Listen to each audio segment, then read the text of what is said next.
Hello and welcome to this tutorial in which we're going to learn how to use a catch node to recognize when a request node, like for example a TCP, times out, and if we need to handle this error. So let's say you are requesting a weather API and you want to display an error to the user when the connection couldn't be established. This is when you will use this function. Let's start right away. First, we're going to take an inject. We will do it with a TCP request. It doesn't really matter. You can also do it with a HTTP request. Whatever you will have in your program, it will work similarly or the same. Then we need a catch node. And let's first take a debug to see what even is coming out of this. So let's connect all of this up.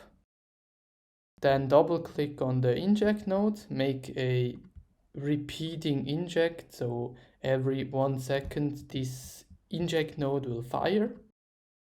The TCP endpoint in my case will be localhost.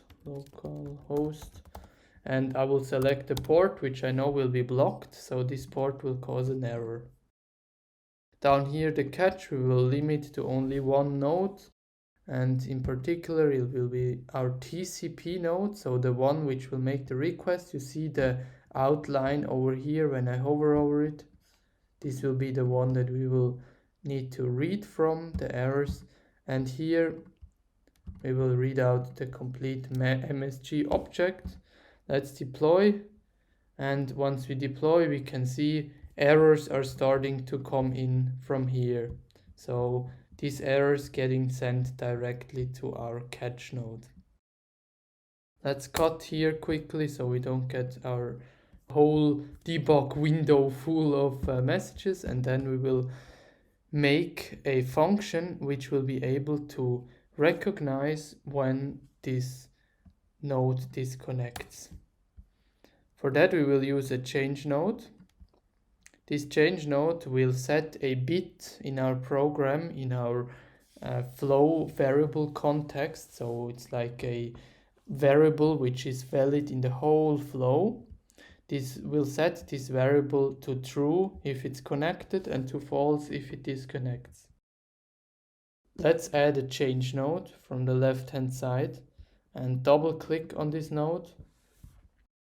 Right here, set flow dot whatever you want. I will use connected to the value of, in this case, boolean true. Let's copy this and paste it to our catch node. Double click, select false. What we are now also going to do is we will change this debug, so the flow variable will be put out, flow.connected, and then we can also display this flow.connected right away, and we will see how it changes when we make a valid connection. So first let's make it like this. First, of course, it's undefined because there was no value assigned to it, but now since the first call has been made, it will be set to false constantly because here the catch always triggers. I've set up down here an endpoint. So in my program, the port number 24 will be recognized and will give a response. For those of you unsure about the usage of the TCP in and out, I would recommend you watch the video to the TCP client. We will double click now and change the port to 24. Deploy again. And we see as soon as we get answers, this false from before, now in the debug here it changed from false to true. So that's how we can make this happen.